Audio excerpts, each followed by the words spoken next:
মানুষ বলে কিয়ামত কখন হবে কখন হবে। মূলত মানুষের মৃত্যুর সাথে সাথেই কিয়ামত শুরু হয়ে যায়, এটাকে বলা হয় ছোট কিয়ামত। কিন্তু কিয়ামত বলতে আমরা যে কিয়ামত বুঝি, ইসরাফিল আলাইহিস সালাম আল্লাহর নির্দেশে সিংহায় ফুৎকার দিবে, আকাশ খসে পড়বে, পাহাড়গুলো তুলোর ন্যায় উঠতে থাকবে। এই কিয়ামত কখন হবে? তবে এই কিয়ামত সংগঠিত হবে সুনিশ্চিত, তবে কখন সংগঠিত হবে এই নির্দিষ্ট সময় একমাত্র আল্লাহই জানেন, আল্লাহ তাআলা ছাড়া আর কেউ জানে না। কিয়ামত কখন সংগঠিত হবে এই ইলম একমাত্র যার কাছে, তিনি কে? আর একটু জোরে বলেন না, কে? আল্লাহ। কিয়ামত কখন সংগঠিত হবে এটা আমার আপনার নবীজিও জানেন না। কিয়ামত কখন সংগঠিত হবে জিবরাইল আলাইহিস সালাম জানেন না। কেন বলে জিবরাইল আলাইহিস সালামও জানে না, নবীও জানে না? আমার আপনার নবী তো আলিমুল গায়েব না। আমাদের দেশে কিছু ভাই আছে নবীজিকে মাত্রাতিরিক্ত মোহাব্বত দেখাতে গিয়ে আল্লাহর সমকক্ষ হিসাবে দাঁড় করায় দেয়, আছে না নাই? তারা বলে যারা নবীজিকে হাজের নাজের বলে না, নবীজিকে আলিমুল গায়েব বলে না, বলে এরা হলো ওহাবি, এরা হলো নবীর দুশমন। নাউজুবিল্লাহ। নবীজি আলিমুল গায়েব না হওয়ায় নবীজির সম্মান মর্যাদা কমে যাবে এমন কিছু জীবনেও কমবে না। জিবরাইল আলাইহিস সালাম তো জানেন না কিয়ামত কখন সংগঠিত হবে। ওহীর বাহক তিনি, তিনিও জানেন না। ওহীর ধারক যিনি, তিনিও জানেন না। প্রসিদ্ধ একটা হাদিস আছে, হাদিসটাকে বলা হয় হাদিসে জিবরিল, আর এক নাম হলো উম্মুস সুন্নাহ। এই হাদিসের মধ্যে আসছে জিবরাইল আলাইহিস সালাম সাহাবায়ে কেরামকে দ্বীনের মৌলিক বিষয়গুলো শেখানোর জন্য মানব আকৃতিতে নবীজির কাছে আসছেন। নবীজির হাঁটুর সাথে হাঁটু মিলায় বসছেন, নবীজিকে একের পর এক প্রশ্ন করেছেন, নবীজি জবাব দিয়েছেন, আবার তিনি সত্যায়ন করেছেন। নবীজি যতক্ষণ জিবরাইল আলাইহিস সালামের পরিচয় সাহাবায়ে কেরামকে না দিয়েছেন ততক্ষণ তারা বুঝতে পারে নাই যে এই ব্যক্তি ফেরেশতা। নবীজিকে যতগুলো প্রশ্ন করেছে জিবরাইল আলাইহিস সালাম, এর মধ্যে একটি প্রশ্ন হলো কিয়ামত কখন সংগঠিত হবে। নবীজি সাল্লাল্লাহু আলাইহি ওয়াসাল্লাম জবাব দিয়েছেন, মাল মাসউলু আনহা বিআলামা মিনাস সাইল। নবীজি বলেন, এই ব্যাপারে যাকে প্রশ্ন করা হয়েছে, যিনি প্রশ্ন করেছেন তার চাইতে যাকে প্রশ্ন করা হয়েছে সে বেশি ভালো জানে না। এই ব্যাপারে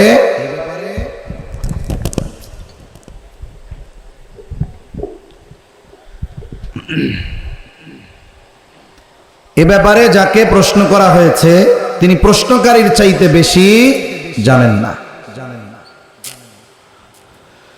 রাসূলুল্লাহ সাল্লাল্লাহু আলাইহি ওয়াসাল্লাম জানায় দিলেন, আমিও জানি না, আপনিও জানেন না, রাহমাতুল লিল আলামিনও জানে না, ওহীর বাহক রূহুল আমিন তিনিও জানেন না কিয়ামত কখন সংগঠিত হবে। এই হাদিসের মধ্যে নবীজিকে জিজ্ঞাসা করা হয়েছে আলামত কোন? নবীজি গুরুত্বপূর্ণ দুইটা আলামতের কথা বলেছেন। এক নাম্বার, নবীজি সাল্লাল্লাহু আলাইহি ওয়াসাল্লাম বলেন, আনতালিদাল আমাতু রাব্বাতাহা, যে দাসী তার মনিবকে প্রসব করবে। দাসী মনিবকে প্রসব করবে, কয়েকটা ব্যাখ্যা আছে। এর মধ্যে একটা হলো যে সন্তান তার মায়ের সাথে সর্বোচ্চ অসৎ আচরণ করবে। ইউরোপ আমেরিকাতে পাশ্চাত্য যেই কালচার সভ্যতা, এই সব জায়গায় ছেলে মায়ের সাথে জেনায় লিপ্ত হওয়াকে এটা তারা পাপ মনে করে না, মনে করে মায়ের চাহিদা ছেলের মাধ্যমে পূরণ করেছে। নাউজুবিল্লাহ। এটা কত ঘৃণিত একটা কাজ। মুসলিম কমিউনিটিতে, মুসলমানদের মধ্যে এই বিষয়টাকে সর্বোচ্চ ঘৃণার সাথে দেখা হয়। এটা একজন ইমানদার মানুষ বাস্তবে পরিণত হবে এটা তো বহুদূর, কল্পনা করলেও নিজের প্রতি নিজের ঘৃণা আসে। তবে মুসলমান সমাজের মধ্যে ওই জিনিসটা না থাকলেও আরেকটা জিনিস ব্যাপক, সময়ের সাথে সাথে এর ব্যাপকতা দিন যাচ্ছে, এটা বাড়তেছে। বলে মায়ের সাথে খারাপ আচরণ, স্ত্রীর কারণে মায়ের সাথে খারাপ আচরণ, বাবা মারা গেছে মায়ের সাথে খারাপ আচরণ। অনেক সময় মা স্বামী মারা যাবার পর ওই ছোট বাচ্চাটার জন্য কষ্ট ক্লেশ করে নিজের জীবন যৌবন নষ্ট করে ছেলেটাকে লেখাপড়া শেখায়। ছেলেটা হয়তো জাগতিক লাইনে উচ্চ শিক্ষিত হয়, অনেক টাকা পয়সার মালিক হয়, ঢাকা শহরে বাড়ি কেনে, গাড়ি কেনে, এখন 5 তলা 6 তলা বাড়ি।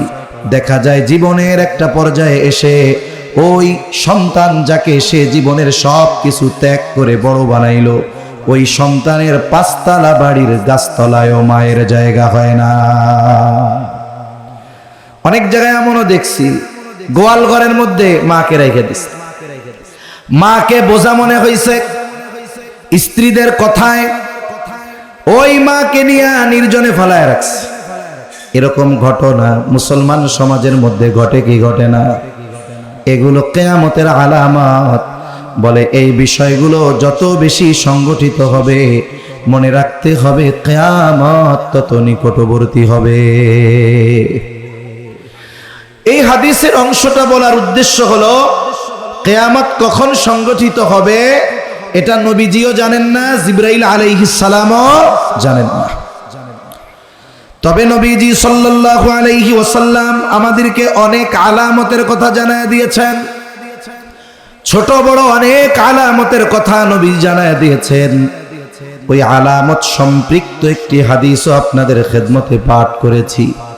আল্লাহ তাআলা বলেন, ইন্নাল্লাহা ইনদাহু ইলমুস সাআহ, নিশ্চয়ই আল্লাহ তাআলার নিকটেই কিয়ামতের জ্ঞান, কিয়ামতের ইলম। নবীজির কাছেও নাই, জিবরাইল আলাইহিস সালামের কাছেও নাই। তবে নবীজি যেই আলামতগুলো জানায় দিয়েছেন, যেই হাদিসটা পেশ করেছি, এর মধ্যে 1 নাম্বার নবীজি সাল্লাল্লাহু আলাইহি ওয়াসাল্লাম বলেন, লা তাকুমুস সাআতু হাত্তা ইউকবাদাল ইলম। নবীজি সাল্লাল্লাহু আলাইহি ওয়াসাল্লাম বলেন, ততক্ষণ পর্যন্ত কিয়ামত সংগঠিত হবে না যতক্ষণ না ইলম উঠায় নেওয়া হবে। যতক্ষণ না ইলম উঠায় নেওয়া হবে ততক্ষণ পর্যন্ত কিয়ামত সংগঠিত হবে না। তাহলে প্রথম বিষয় নবীজি কি জানায় দিলেন? বলে দুনিয়ায় যতদিন ইলম থাকবে, দুনিয়া থাকবে, কিয়ামত সংগঠিত হবে না। এখন আল্লাহ তো ইলম উঠায় নেবেন, কেমনে উঠায় নিবে? আমরা ছোটবেলায় গল্প শুনতাম যে কিয়ামতের আগে আল্লাহ কোরআন হাদিস সব উঠায় নিয়ে যাবে, কোরআন হাদিস সব উঠায় নিয়ে যাবে। কিভাবে উঠায় নিবে? ওই সময়ের গল্প শুনতাম, গল্প কেমনে উঠায় নিবে? বলে একদিন ফজরের সময় ইমাম সাহেব ফজরের নামাজ পড়ানোর জন্য মসজিদে ঢুকবে। ইমাম সাহেব ইকামতের পরে তাকবীরে তাহরিমা আল্লাহু আকবার বলে হাত বাঁধবে, সানা পড়বে, আউযু বিল্লাহ বিসমিল্লাহ পড়বে।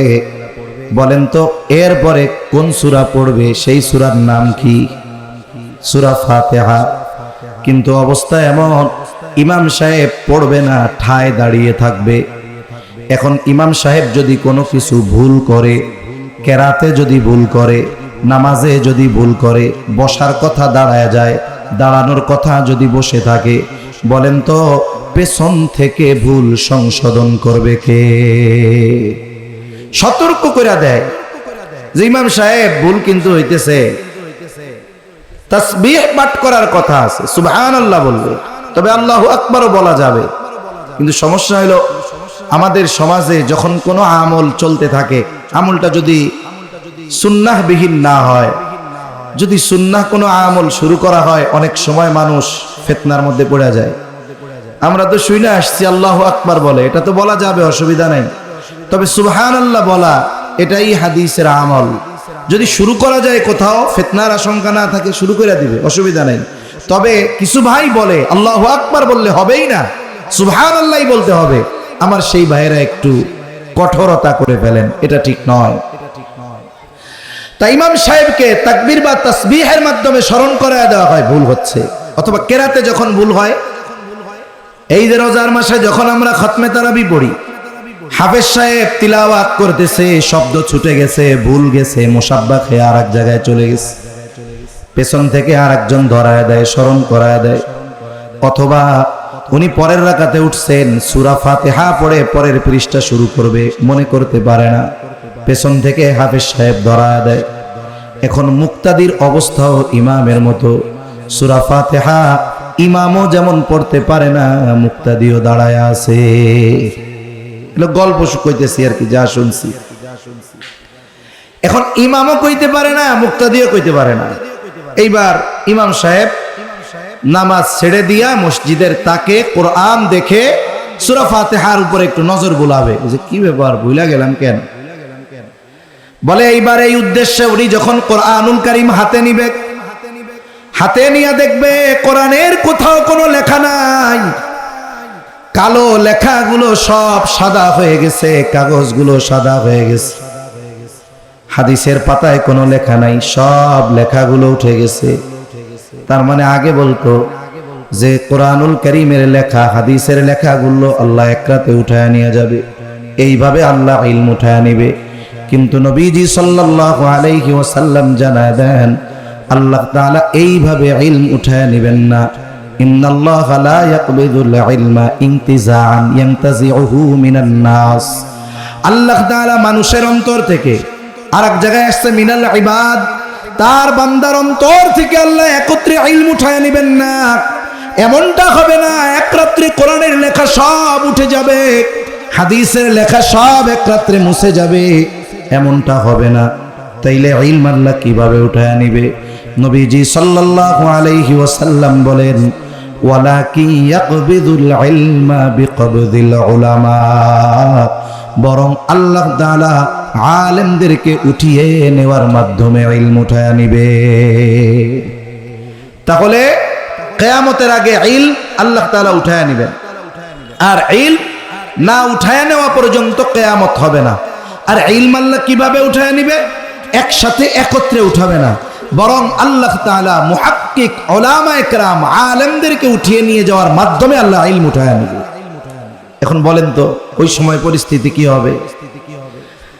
মানুষেরা মূর্খ জাহেলদেরকে তাদের নেতা হিসাবে গ্রহণ করবে,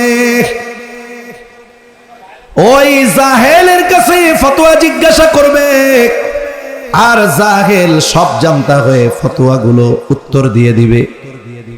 আমাদের মুরব্বীদের দেখেছি, এখনো অনেক ওস্তাদ এমন আছেন 30 বছর ধরে একটা কিতাবই পড়ায়, এরপরেও যদি ক্লাসের আগে ওই কিতাব উনি নিজে একটু না পড়েন, তাইলে ক্লাসের মধ্যে গিয়ে পড়ায় না। অনেক বড় মুফতি সাহেব, আল্লাহ তাআলা অনেক ইলম দিয়েছে, ওনারে কেউ মাসালা জিজ্ঞাসা করলে ওনার জানা আছে এটা, এরপরেও আরো সুনিশ্চিত হওয়ার জন্য সময় চেয়ে বলেন, আমি কিতাবটা একটু দেখে বলি, একটু পড়াশোনা করে বলি। কিন্তু আমাদের জামানায় কিছু সব জানতা আলেম আমরা পেয়েছি, দুনিয়ার সব প্রশ্নের জবাব এক আল্লাহর বান্দা কে করবেন, ও জবাব না দিয়ে ছাড়বে না, জবাব দিয়েই ছাড়বে। ওনার প্রেস্টিজে লেগে যাবে না, উনি এত বড় হুজুর, সারা দেশের মানুষ ওনারে চিনে, ইউটিউবে ভাইরাল বক্তা। এখন যদি উনারে প্রশ্ন করে আর যদি উনি জবাব না দিতে পারেন, অথবা বলেন পরে জানাই, অথবা বলেন আমার জানা নাই, অথবা বলেন একটু পড়ে বলতে হবে, এটা প্রেস্টিজে হানিকর না? এই জন্য জবাব ভুল হোক আর যা হোক দিয়ে দিতেই হবে। এইভাবে একটা সময় হবে যে জাহেলদের কাছে ফতোয়া জিজ্ঞাসা করবে মানুষ। এখন ওই ফতোয়া জিজ্ঞাসা করবে, ও তো জবাব দিবে, ফতোয়ার উপরে ওই মানুষ আমল করবে। এর দ্বারা কি হবে? যে ফতোয়া জানতে চাইছে ও পথভ্রষ্ট হবে, যে ফতোয়া দিছে সেও পথভ্রষ্ট হবে। কিয়ামতের আগে এমন অবস্থা হবে, বলে কোরআন ইসলাম থাকবে শুধু নামে থাকবে, কোরআন থাকবে শুধু লেখায় থাকবে।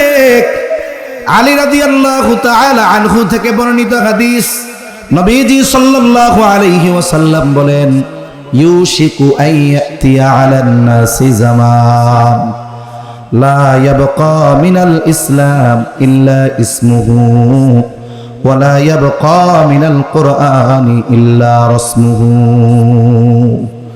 নবীজি সাল্লাল্লাহু আলাইহি ওয়াসাল্লাম বলেন, অচিরেই এমন এক জামানা আসবে, লা ইয়াবকা মিনাল ইসলাম ইল্লা ইসমুহু, ইসলাম শুধু নামে মাত্র বাকি থাকবে, ওয়া লা ইয়াবকা মিনাল কুরআন ইল্লা রাসমুহু, কোরআন শুধু লেখায় থাকবে।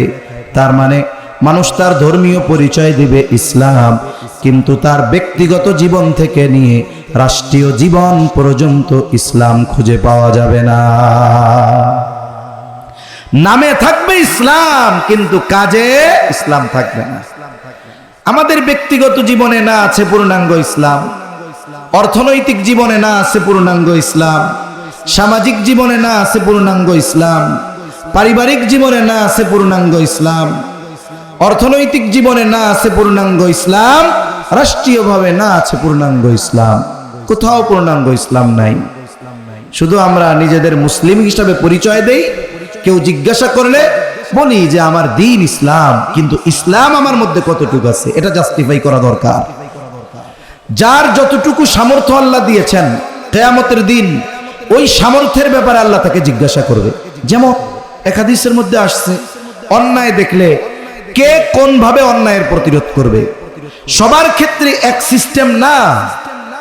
রাসূলুল্লাহ সাল্লাল্লাহু আলাইহি ওয়াসাল্লাম বলেন, মান রাআ মিনকুম মুনকারান ফালইয়ুগাইয়িরহু বিয়াদিহি ফাইন লাম তাসতাতি' ফাবিলিসানিহি ফাইন লাম তাসতাতি' ফাবিকলবিহি ওয়া যালিকা আযআফুল ঈমান। যখন কোনো অন্যায় সংগঠিত হবে এমন দৃশ্য আমার আপনার সামনে পড়বে, যখন কেউ অন্যায় ঘটতে দেখবে, পাপাচার দেখবে, আল্লাহ তাআলা তাকে ক্ষমতা দিয়েছে, পাওয়ার দিয়েছে, তার দায়িত্ব কি? বলে ফালইয়ুগাইয়িরহু বিয়াদিহি, সে শুধু ওই মন্দ কাজটাকে বন্ধ করে দিবে এমন নয়, বরং অল্টারনেটিভ বিকল্প হিসাবে ওই মন্দ কাজকে সে ভালো কাজের দ্বারা পরিবর্তন করবে। মন্দ কাজ হইতেছে থামায় দিল, শেষ না, না, ওই জায়গায় যেন আর মন্দ কাজ না হতে পারে, এই জন্য ভালো কিছু ওই জায়গায় তাকে প্রতিষ্ঠিত করতে হবে। এখন আমার আপনার ওই সামর্থ্য নাই। আল্লাহ তাআলা আমার আপনার উপরে ওই মন্দ কাজকে থামায়া ভালো কাজ করার দায়িত্ব চাপায়া দেন নাই, কারণ এবিলিটি আল্লাহ দেন নাই। আমার আপনার জন্য পরের অপশন, ফাইন লাম তাসতাতি' ফাবিলিসানি, আমি যদি মন্দ কাজ থামাতে চাই আমার জীবন থাকবে না, আমাকে হত্যা করে ফেলবে, গুম করে ফেলবে। এখন তো থামানো লাগে না মন্দ কাজ।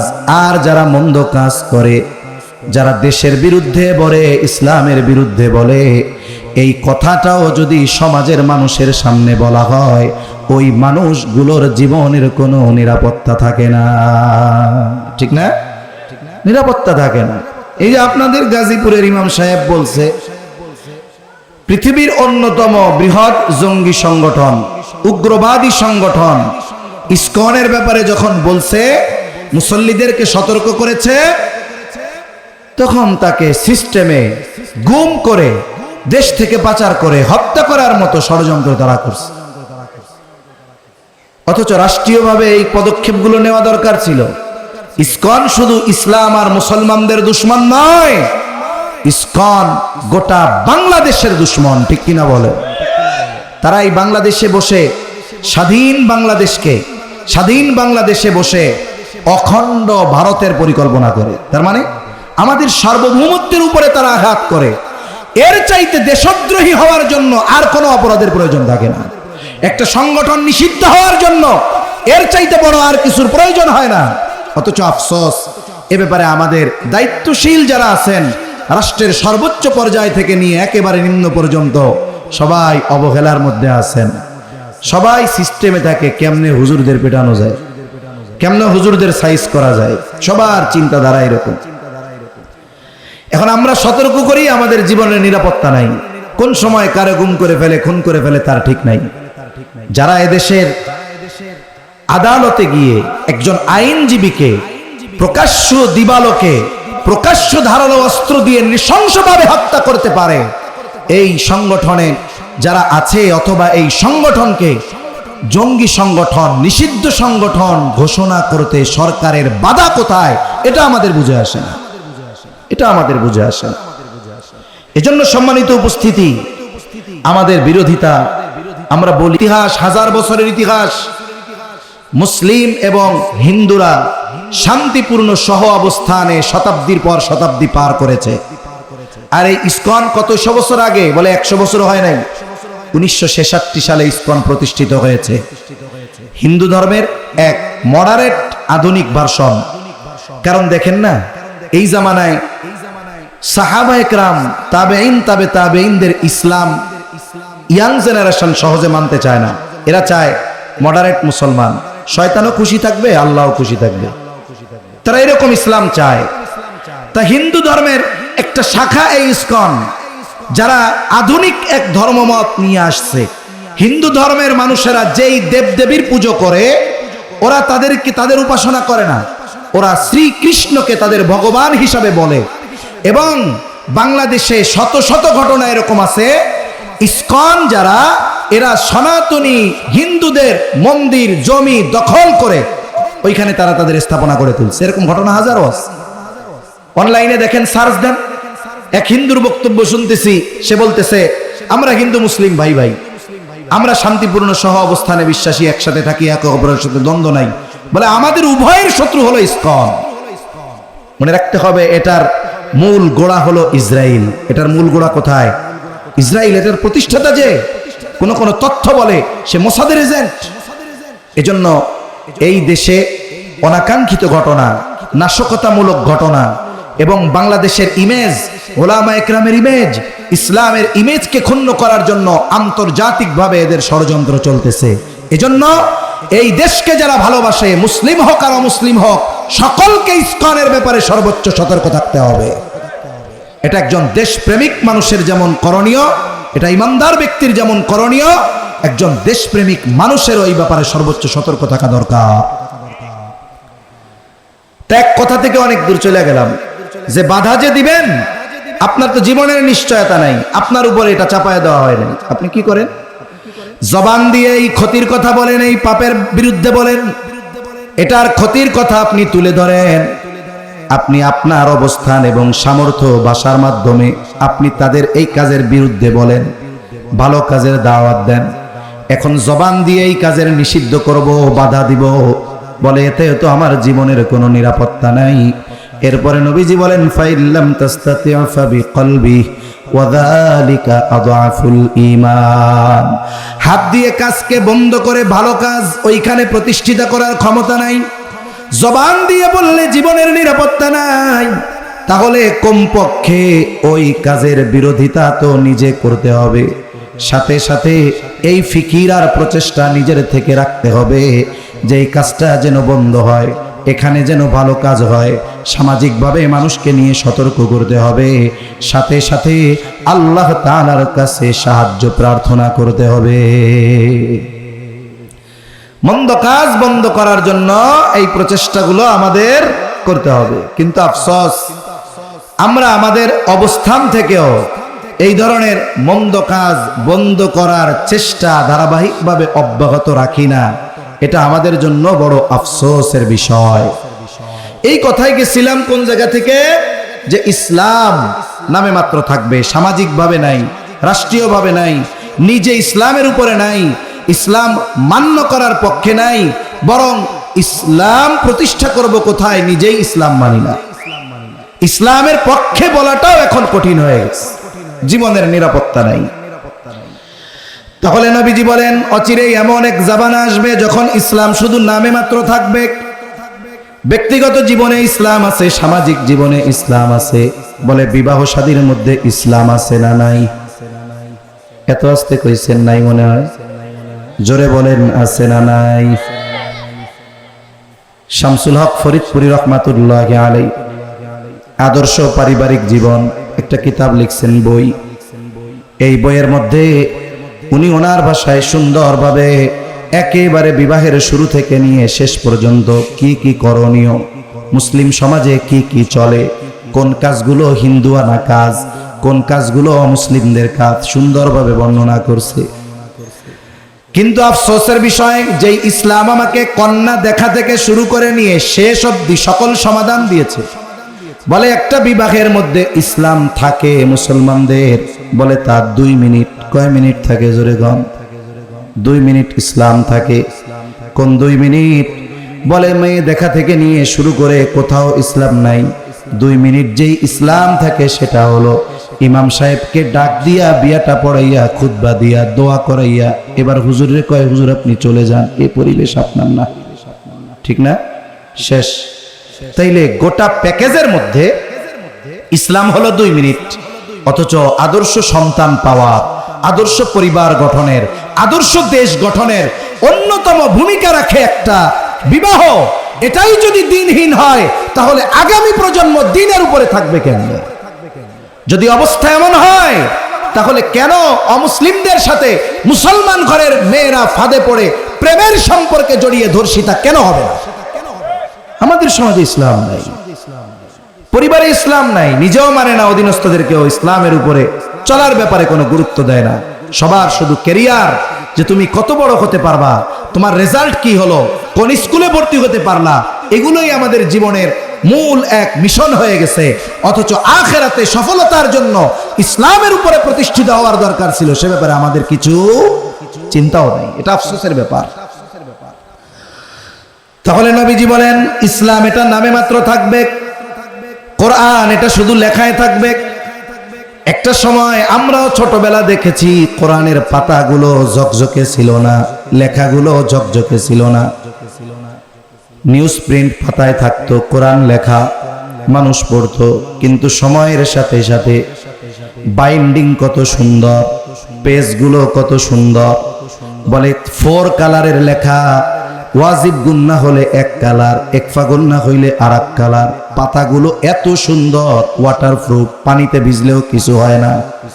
বলে কোরআনের সৌন্দর্য বাড়ছে, ফ্রন্টের সৌন্দর্য বাড়ছে, বাইন্ডিং এর সৌন্দর্য বেড়েছে, কিন্তু কোরআন আমল তো বহুদূর, সময়ের সাথে সাথে তিলাওয়াত আরো কমেছে। কোরআনের উপরে আমল এটা এক পাশে থাক, কোরআন তিলাওয়াত যে হয়তো একটা সময় ঘরে ঘরে, এটাও এখন নাই। আগে গ্রাম অঞ্চলে ছোটবেলায় প্রত্যেক জায়গায় আজান হইতো আর মহিলারা ঘুম থেকে উঠে যাইত। যাদের বাহির বাড়ি ঝাড়ু দেওয়ার দরকার হতো, বলে আজানের পর পর ঝাড়ু দিয়া দিত, পুরুষদেরকে ডাক দিত, তারা মসজিদে চলে যাইত। এইবার মহিলারা নামাজ পড়ে কোরআন তিলাওয়াত করত, পুরুষেরা নামাজ পড়ে এসে একটু চাটা খেয়ে পুরুষের জন্য নাস্তা তৈরি করত, চা খেয়ে দীর্ঘ সময় কোরআন তিলাওয়াত করত। ফজরের পরে গ্রামের প্রত্যেকটা বাড়ির পাশ দিয়ে হাঁটলে কোরআন তিলাওয়াতের গুনগুন আওয়াজ আসতো। শুদ্ধ পড়ুক আর অশুদ্ধ পড়ুক সেটা পরের কথা, কিন্তু তিলাওয়াতের আওয়াজ পাওয়া যাইত। এখন কোরআনের বাইন্ডিং সুন্দর, লেখা ছাপা ঝকঝকে, কিন্তু কোরআনের তিলাওয়াত আছে? একটু জোরে বলেন না, আছে? কোরআনের তিলাওয়াত নাই। আমল তো সেটা বহু পরে, তিলাওয়াত নাই। আবার অনেক তিলাওয়াত আছে, থাকলেও বলে রুহানিয়াত নাই। রাসূলুল্লাহ সাল্লাল্লাহু আলাইহি ওয়াসাল্লাম জানায় দেন শেষ জামানায় মানুষ তীরের মতো সোজা তিলাওয়াত করবে। হায় রে, এক একটা হরফ মস্ক করার জন্য দিন পার করায়া দেয়। আয়না নিয়ে দেখে এই পাশে কেমনে গেল, বদ ঠিক মতো ওই জিব্বার গোড়া উপরের মাড়ির সাথে লাগলো কিনা, দিনভর একটার পিছনে দৌড়ায়। এত সুন্দর করে তিলাওয়াত করবে, অথচ এই মানুষগুলো জাহান্নামী হবে। সেজন্য আগের যারা ছিলেন, এখনো অনেক বুজুর্গ আছে, দেখেন মসজিদে নামাজ পড়ায় তিলাওয়াত করে, আমার আপনার মনে হবে যে গ্রামের পড়া, এখনকার জামানার ডিজিটাল আধুনিক তিলাওয়াত না, কিন্তু ওনার ওই ভাঙ্গা ভাঙ্গা গলায় বেসুরো পড়াটা কানে মজা লাগে না, কিন্তু হৃদয় পর্যন্ত পৌঁছায়া যায়, ঠিক কিনা বলেন? আর এখনের তিলাওয়াত গুলো কানে খুব মজা লাগে, কিন্তু ওই কান দিয়ে কর্ণকুহর দিয়ে হৃদয় পর্যন্ত পৌঁছাইতে পারে না। তা মূল যা কথা বলবো তার থেকে অনেক দূর চলে যেতেছি, সব আল্লাহর ইচ্ছা। নবীজি সাল্লাল্লাহু আলাইহি ওয়াসাল্লাম বলেন, লা তাকুমুস সাআতু হাত্তা ইউকবাদাল ইলম, ততক্ষণ পর্যন্ত কিয়ামত সংগঠিত হবে না যতক্ষণ না ইলম উঠায় নেওয়া হবে, না নেওয়া হবে। নবীজি জানায় দেন আল্লাহ তাআলা তার বান্দার থেকে মানুষদের থেকে একত্রে ইলম উঠায় আনেন না, ওয়ালাকিন ইয়াকবিযুল ইলমা বিকবযিল উলামা, বরং আল্লাহ আলেমদেরকে উঠিয়ে নেওয়ার মাধ্যমে ইলম উঠায় নেয়। তাহলে আলেম যতদিন দুনিয়ায় থাকবে কিয়ামত তত দূরে থাকবে। আর মুহাক্কিক যেই সমস্ত আলেম দুনিয়ায় থাকার কারণে কিয়ামত দূরে থাকবে, ওই সমস্ত আলেম এই ধরনের প্রতিষ্ঠানগুলো থেকেই বের হয়, ঠিক কিনা বলেন? এজন্য মাদ্রাসাগুলো আমাদের কল্যাণকামী। এই মাদ্রাসার জন্য, উলামা একরামের জন্য আমাদের থেকে কিয়ামত দূরে আছে। মাদ্রাসা থাকবে না, উলামা একরাম থাকবে না, মুহাক্কিক হাক্কানি উলামা একরাম থাকবে না, কিয়ামত তত নিকটবর্তী হবে। এজন্য মাদ্রাসাগুলোর প্রতি নজর রাখা, সাথে সাথে উলামা একরামের সাথে সম্পর্ক ভালো রাখা, নিজের ঘরে কমপক্ষে একটা সন্তান হলেও মাদ্রাসায় দিয়ে হাক্কানি আলেম বানানোর মেহনত করা। শুধু সন্তানগুলারে টাকা পয়সা কামানোর মাধ্যম মনে করলে হবে না। আমাদের দেশে কিছু মানুষ আছে, এরা মনে করে সন্তান হলো জীবন চক্রের একটা অংশ। আমি এখন জুয়ান, আল্লাহ আমারে ছেলে একটা দিছে, আমি পরিশ্রম কইরা এটাকে লেখাপড়া শেখাবো, এটা আমার কাজ। এরপরে ওর যখন একটু বয়স হবে একটা সরকারি চাকরি দিয়া দিব 2-5-10 লাখ ঘুষ দিয়া, এরপরে আমি ঠ্যাং উঁচায়া বয়া বয়া খামু, ও আমারে খাওয়াইব। এখন আমার হায়াত শেষ, ওরে বিয়ে টিয়া দিমু, ওর পোলাপান হইব, ও এবার পোলাপানরে মানুষ বানাবে। মানে জীবন চক্রের একটা অংশ মনে করা হয়। অনেকে মনে করে সন্তান তো না, এটা হলো আমার টাকার গাছ, এটিএম বুথ, টিপ দিলেই টাকা বের হইব। এরকম যারা মনে করে, অধিকাংশ মানুষ এরা জীবনের শেষ সময়ে ওই সন্তানদের দ্বারা না দুনিয়ার কোনো উপকার লাভ করতে পারে, না মৃত্যুর পরে ওই সন্তানের দ্বারা আখিরাতে কোনো উপকৃত হতে পারবে। এজন্য কমপক্ষে একটা সন্তান আলেম বানান, মাদ্রাসায় দেন। তার কারণে আপনার ঘরে যদি অন্যান্যরা আলেম নাও হয়, ওই ইলমের আলো অন্যান্যদেরকে অন্ধকারে পথ চলার ব্যবস্থা করে দিবে। 2 নম্বর, নবীজি সাল্লাল্লাহু আলাইহি ওয়াসাল্লাম বলেন ওয়াতাকসুরাজ জালাজিলু, কিয়ামতের আগে ঝলঝলা বেড়ে যাবে। কিয়ামতের আগে ঝলঝলা বাড়বে, ভূমিকম্প বাড়বে। অন্যান্য সময়ের তুলনায় এই 21 শতাব্দীতে ঝলঝলা বেশি, ভূমিকম্প বেশি। এখন ভূমিকম্প কেন হয়? ভূমিকম্প হওয়ার কিছু জাগতিক কারণ আছে। বলে যারা ভূতাত্ত্বিক এরা গবেষণা করে বলে ভূমিকম্প হওয়ার কারণ হলো টেকটনিক প্লেটের নড়াচড়া। আমরা পৃথিবীর উপরিভাগে বসবাস করি। আমাদের পৃথিবীর ভেতরে ওইখানে খনিজ পদার্থ আছে, অনেক কিছু আছে, আগ্নেয়গিরি আছে, আর অনেক কিছু আছে ভেতরে। আমরা উপরিভাগে বসবাস করি। তবে উপরিভাগে যারা বসবাস করি তাদের সবার অবস্থান এক জমিনের উপরে নয়, একসাথে নয়। জমিন ভাঙা ভাঙা আছে। কেমনে বুঝাই? মনে করেন এটা পৃথিবীর উপরিভাগ, এই অংশটা এশিয়া মহাদেশ, এই অংশটা মনে করেন আফ্রিকা অথবা ইউরোপ মহাদেশ। এখন এই অঞ্চলে যারা আছে তারা একটা প্লেটের উপরে আছে, এই অঞ্চলে যারা আছে এরা আর একটা প্লেটে আছে। কথার কথা বোঝানোর জন্য মনে করেন এটা এশিয়া আর এটা হলো আফ্রিকা অথবা এটা ইউরোপ। বিজ্ঞান বলে যে টেকটনিক প্লেট সব সময় নড়াচড়া করে, সব সময় চলে। এখন এই চলার গতি কত? এনা পরিবহনের মতো না, বিমানের মতো না। বলে সারা বছরে 10 থেকে 16 সেন্টিমিটার একটা আর একটারে অতিক্রম করে। এক বছরে নড়ে কতটুকু? 10 থেকে 16। কোনো ব্যক্তি যদি ঘড়ির কাঁটায় মিনিটের কাঁটার দিকে তাকায় থাকে, ও একটুও নড়তে দেখবে না। ওর মনে হবে যে এই কাঁটা জায়গায় আছে, অথচ ঘুরা চলে আসবে 1 ঘন্টা পরে। যদি ঘন্টার কাঁটার দিকে তাকায়, নড়াচড়া চোখে বাঁধবে না। এই ঘন্টার কাঁটার নড়ার যে গতি, তার চাইতে কত কত গুণ কম গতিতে এক একটা প্লেট নড়াচড়া করে। এখন ভূমিকম্প এই কারণে সব সময় পৃথিবীতে ভূমিকম্প হতে থাকে, তবে মাত্রা কম, টের পাওয়া যায় না এই নড়াচড়ার কারণে। এখন কত হয়? মনে করেন 3 হয়, 3.5 হয় নড়াচড়ার কারণে। এখন গতি যদি কোনো সময় সর্বোচ্চ বছরে 16 সেন্টিমিটার থেকে 32 সেন্টিমিটারে গতি বেড়ে যায়, 16 সেন্টিমিটার নড়াচড়া করে বছরে, তাতে যদি 4 মাত্রার ভূমিকম্প হয়, 3.5 মাত্রার ভূমিকম্প হয়, তাহলে 32 সেন্টিমিটার যদি গতি বাড়ে, তাহলে মাত্রা কয় গুণ হবে? দ্বিগুণ। এই জন্য 7 মাত্রা 7.5 মাত্রার ভূমিকম্প যখন হয়, পৃথিবীর উন্নত দেশের বড় বড় স্থাপনাগুলো মুহূর্তের মধ্যে গুড়িয়ে পড়ে, মুহূর্তের মধ্যে গুড়িয়ে পড়ে। কিছুদিন আগে হয়েছে তুরস্কে, আফগানিস্তানে, থাইল্যান্ড, মায়ানমার সীমান্তে। এটার একটা উৎপত্তি স্থল থাকে যে ওই জায়গার প্লেটের থেকে এই জন্য হয়েছে।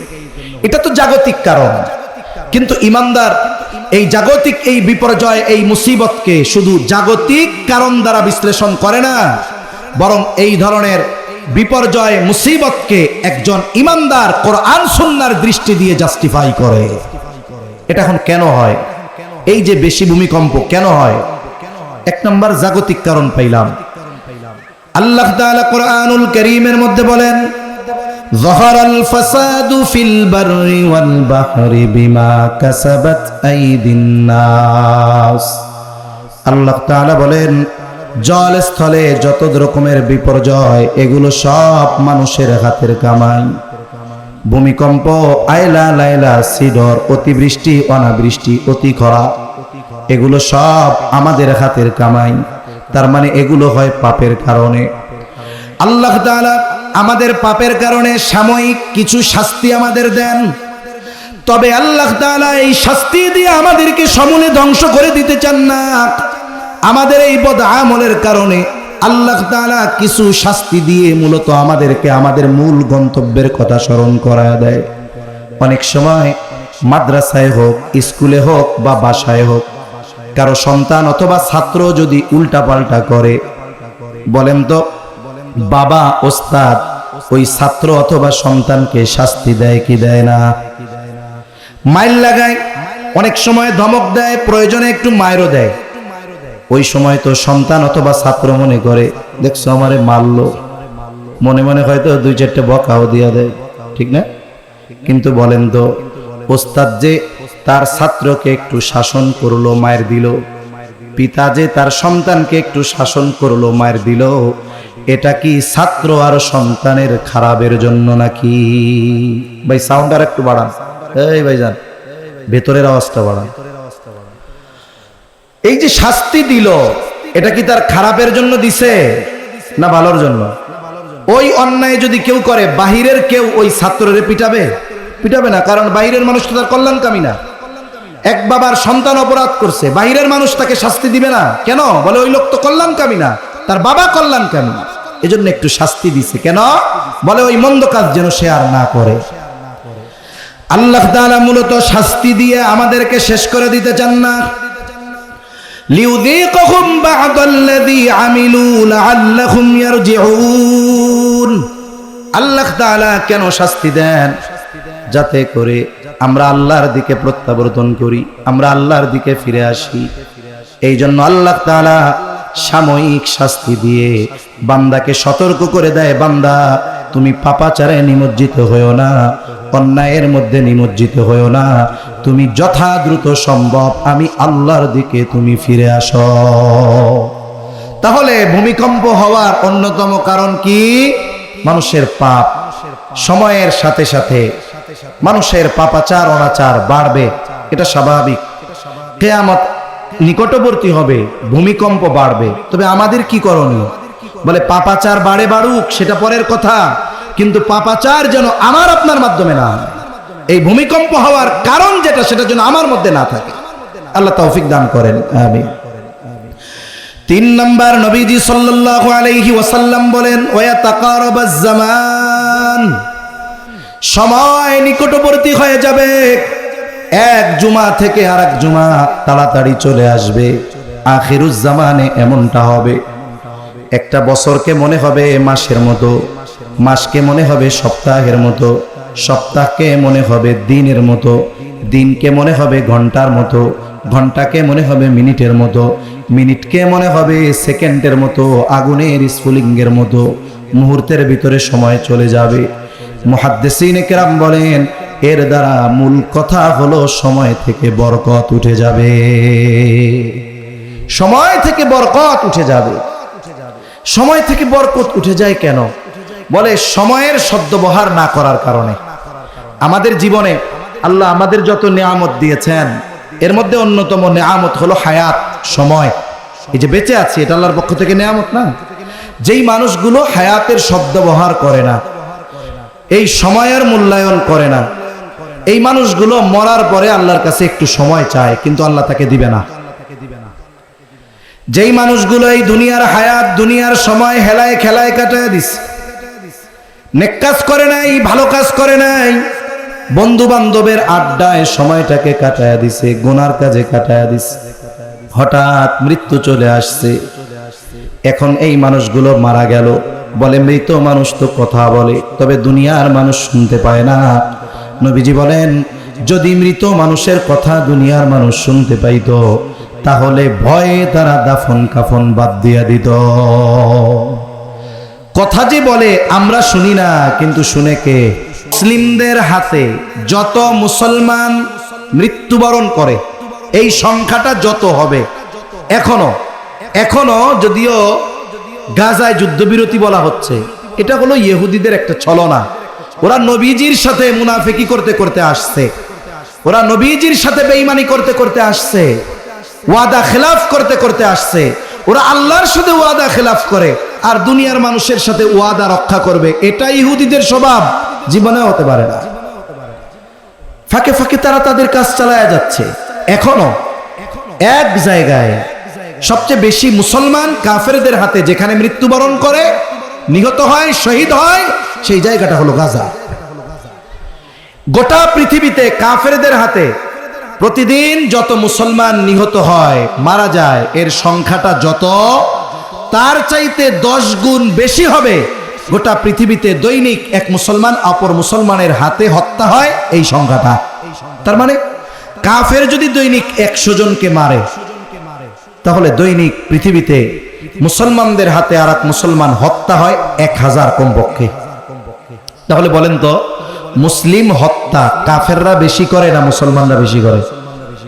এই পারস্পরিক হত্যাকাণ্ড বেশি। পারিবারিক বিষয় নিয়ে হত্যাকাণ্ড, সামাজিক বিষয় নিয়ে হত্যাকাণ্ড, দোকানদার বাকি পায় 2 টাকা চাইছে, এর জন্য হত্যাকাণ্ড, বড় নেতা আসছে চেনে নাই, বসতে দেয় নাই, এই জন্য হত্যাকাণ্ড, ওই লোকটা রাস্তার কাটা সরাইয়া দিতে পারলে আমি দলের সভাপতি হব, হত্যাকাণ্ড, রাজনৈতিক হত্যাকাণ্ড, অর্থনৈতিক হত্যাকাণ্ড, একের পর এক হত্যাকাণ্ড আছে।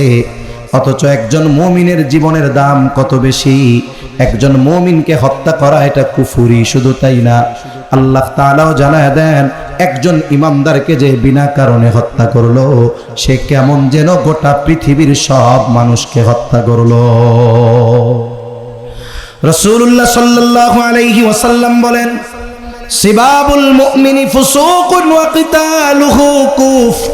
নবীজি বলেন, মুমিনকে গালি দেওয়া ফাসিকি, পাপের কাজ, হত্যা করা কুফরি। একজন মুমিনকে বকা দেওয়া যেখানে পাপের কাজ, তাহলে হত্যা করা কতটা জঘন্য হতে পারে। এই হারজ সমাজে বেড়ে গেছে, প্রতিবেশী প্রতিবেশীকে হত্যা করতেছে। আর এক হাদিসের মধ্যে আসছে, নবীজি বলেন, কিয়ামত ততক্ষণ সংগঠিত হবে না যতক্ষণ না এক প্রতিবেশী অপর প্রতিবেশীকে হত্যা করবে। এই ধরনের হত্যাকাণ্ড সময়ের সাথে সাথে বাড়ে না কমে? বলেন তো, বাড়ে। এগুলো আমাদের দ্বারা যেন না হয়। আমার তো প্রতিজ্ঞা থাকবে, আমি আমার জবান দিয়েও আর এক মুসলমান ভাইকে কষ্ট দিব না। গরু খাইলে আর মুসলমানি নিলেই তো মুসলমান হয় না। আজকে দেখলাম যে অনেক হিন্দুরা মুসলমান নারীদেরকে প্রেমের ফাঁদে ফালানোর জন্য নিজের গোড়া কাইটা নিজের পরিচয় গোপনের চেষ্টা করতেছে, মুসলমানি নিয়ে চেষ্টা করতেছে। ইউরোপে এখন এগুলো সবাই করে, এগুলো করার জন্য ডাক্তাররা উদ্বুদ্ধ করে, কারণ ইসলাম পবিত্রতার এক জীবন ব্যবস্থা, সাথে সাথে পরিচ্ছন্নতাও। অনেক সময় জিনিস পরিচ্ছন্ন থাকে, তবে ওইটা নাপাক থাকে। সেজন্য যে অনেক জায়গায় লেখা থাকে না, পরিষ্কার পরিচ্ছন্নতা ইমানের অঙ্গ। মনে করেন এটা তো পরিষ্কার আছে, কিন্তু পোলাপানের মুত লাগছিল, দেখা যায় না। কাপড়টা তো পরিষ্কার আছে, কিন্তু পাক আছে, কথা বলে না, পাক তো নাই। শর্ত কি? পবিত্রতা। পবিত্রতার সাথেই পরিচ্ছন্নতা। যারা পবিত্র থাকে এরা পরিচ্ছন্ন পরিষ্কার থাকতেও পছন্দ করে।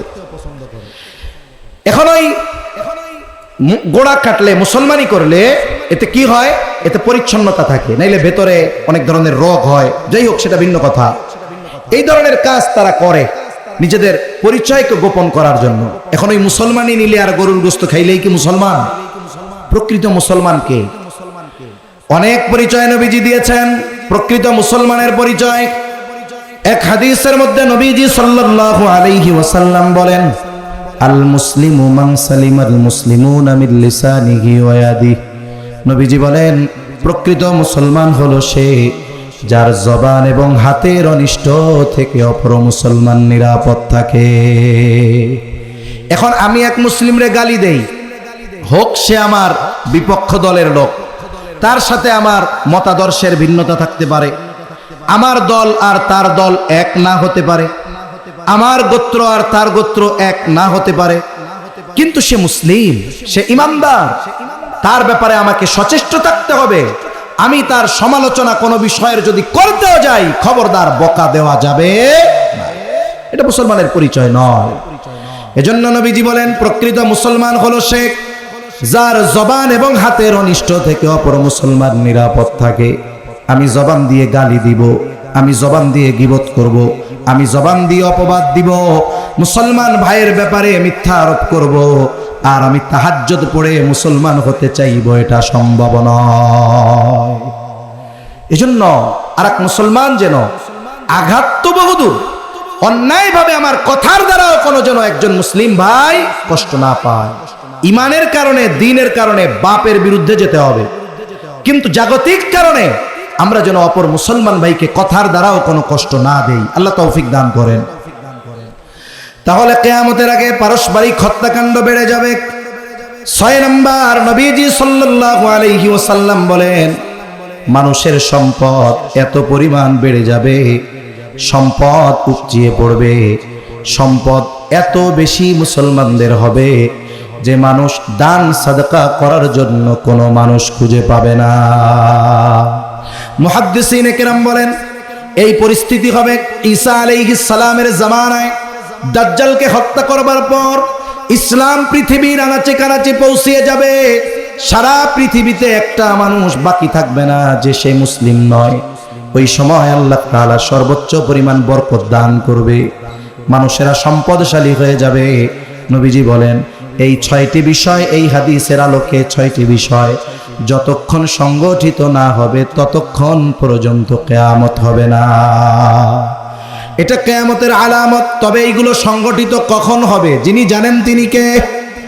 এজন্য আল্লাহ তাআলা বলেন, ইন্নাল্লাহা ইনদাহু ইলমুস সাআহ, নিশ্চয়ই কিয়ামতের ইলম আল্লাহ তাআলার নিকট। ওয়া ইউনাজ্জিলুল গায়থ, তিনি বৃষ্টি নামান। মেঘ হলেই বৃষ্টি হয় না। অনেক সময় আমরা দেখি ভর দুপুর 12টা বাজে, গোটা আকাশ মেঘাচ্ছন্ন হয়ে গেছে, মনে হচ্ছে এখন রাত 12টা।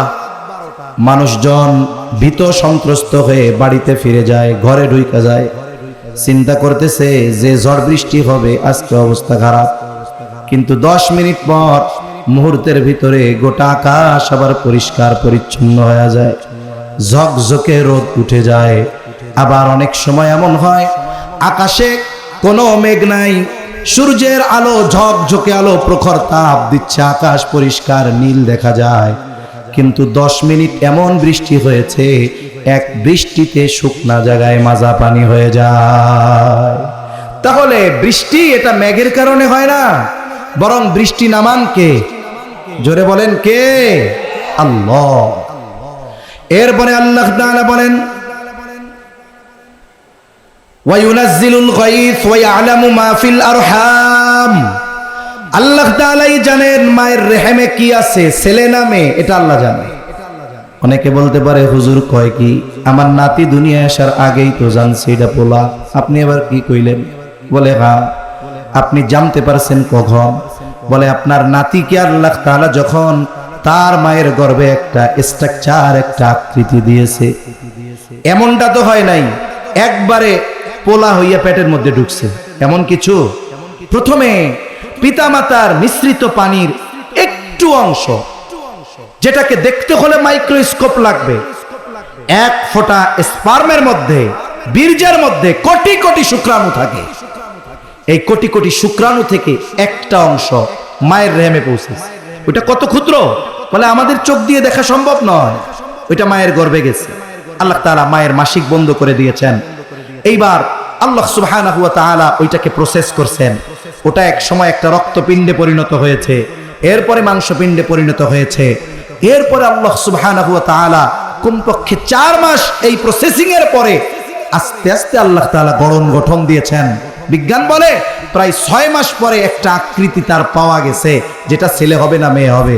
ওমিয়া আল্ট্রাসোনোগ্রাফি 6 মাস পরে জানলেন, কিন্তু 6 মাস আগে পেটে কি ছিল এটা দুনিয়ার কোনো বিজ্ঞান নির্ণয় করতে পারবে না। এটা জানে কে? আরো জোরে বলেন, কে জানে? আল্লাহ জানে। এজন্য আল্লাহ তাআলা বলেন ওয়া ইয়ালামু মা ফিল আরহাম, তার হায়াত কতদিন কেউ জানে না, তার তাকদীর কি কেউ জানে না, কিন্তু জানে কে? এরপরে আল্লাহ তাআলা বলেন ওয়া ইয়ালামু মা ফিল আরহাম ওয়া মা তাদরি নাফসুম মাযা তাকসিবু গাদা, কেউ জানে না আগামীকাল সে কি উপার্জন করবে। এজন্য মানুষ যে অবস্থায় থাকে ওই অবস্থায় অহংকার করাও ঠিক না, সর্বোচ্চ হতাশ হওয়াও ঠিক না।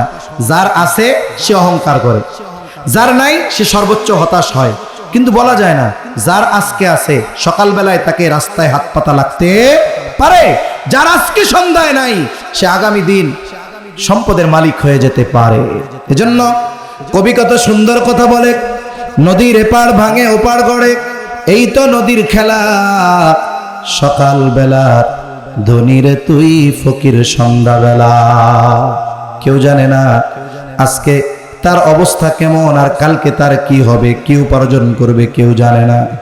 এরপরে আল্লাহ তাআলা বলেন ওয়ামা তাদরি নাফসুম মাযা তাকসিবু গাদা ওয়ামা তাদরি নাফসুম বিআইয়ি আরদিন তামুত, কেউ জানে না কোন জমিনে তার মৃত্যু লেখা আছে। হাদিসের মধ্যে আসছে যেখানে যার মৃত্যু লেখা থাকে ওই জায়গায় যদি তার কোনো প্রয়োজন নাও থাকে, আল্লাহ তাআলা প্রয়োজন সৃষ্টি করে তাকে ওই জায়গায় নিয়ে যায়। কতজন প্রবাসে যায়, মরার জন্য তো যায় না, যায় ইনকাম করতে, কিন্তু ওই দেশে তার মৃত্যু লেখা আছে। গেছিল টাকা ইনকাম করতে, আসে কফিনে বক্স বন্দি হয়ে। এজন্য আমিও আপনিও জানি না যে কোন জায়গায় আমার মৃত্যু আছে, এখান থেকে বাসায় যেতে পারবো কিনা এর কোনো নিশ্চয়তা নাই, এখান থেকে আমি আগামী দিনের সূর্যোদয় দেখতে পারবো কিনা কোনো নিশ্চয়তা নাই। এজন্য আমাদের সদা সর্বদা, যেহেতু মৃত্যুর সময় সুনিশ্চিত তবে আমাদের অজানা, স্থান নির্দিষ্ট তবে আমাদের অজানা, এজন্য আমাদের উচিত সব সময় মৃত্যুর সামান, মৃত্যুর প্রস্তুতি সাথে রাখা। ওই যে যাদের শ্বাস প্রশ্বাসের সমস্যা আছে দেখবেন সাথে ইনহেলার রাখে, তাই না? ইনহেলার রাখে কেন? যে শ্বাস প্রশ্বাসের কষ্ট উঠলেই স্প্রে করে কষ্ট দূর করবে, সে সদা সর্বদা ওটা তার জন্য জরুরি মনে করে, প্রস্তুত থাকে যে অসুস্থতা আসলেই আমাকে ওটা স্প্রে করে সুস্থ হতে হবে। অনুরূপভাবে আমাকে আপনাকেও পরকালের পথে পাড়ি জমাতে হবে, এজন্য সদা সর্বদা আমাকে আপনাকে প্রস্তুত থাকতে হবে। বলা যায় না আমি বাজার করতে বেরিয়েছি, ওটাই ওই বাজারই আমার মৃত্যুর জায়গা হতে পারে, আমি সফরে বেরিয়েছি, ওটাই আমার মৃত্যুর জায়গা হতে পারে। এজন্য সর্বদা প্রস্তুত থাকা। এই যে গায়েব সম্পৃক্ত 5টি বিষয়, আল্লাহ তাআলা এগুলোকে অপর এক আয়াতে মাফাতিহুল গায়েব বলে অভিহিত করেছেন, গায়েবের চাবি সমূহ। মুফাসসিরিন কেরাম বলেন পৃথিবীতে যত গায়েব সম্পৃক্ত বিষয় আছে সবগুলো কোনো না কোনো ভাবে এই 5টি বিষয়ের সাথে সম্পৃক্ত। আর আমরা যে ঈমান এনেছি, আল্লাহ আমাদের পরিচয় দিতে গিয়ে সর্বপ্রথম গায়েবের উপরে ঈমান আনার কথা বলেছেন, আল্লাযীনা ইউমিনুনা বিল গায়েব। এজন্য অদৃশ্য জগতের যত বিষয় আল্লাহ এবং তার রাসূল জানিয়েছেন এগুলোর উপরে আমরা দৃঢ় বিশ্বাসী হব, কোন ইনশাআল্লাহ।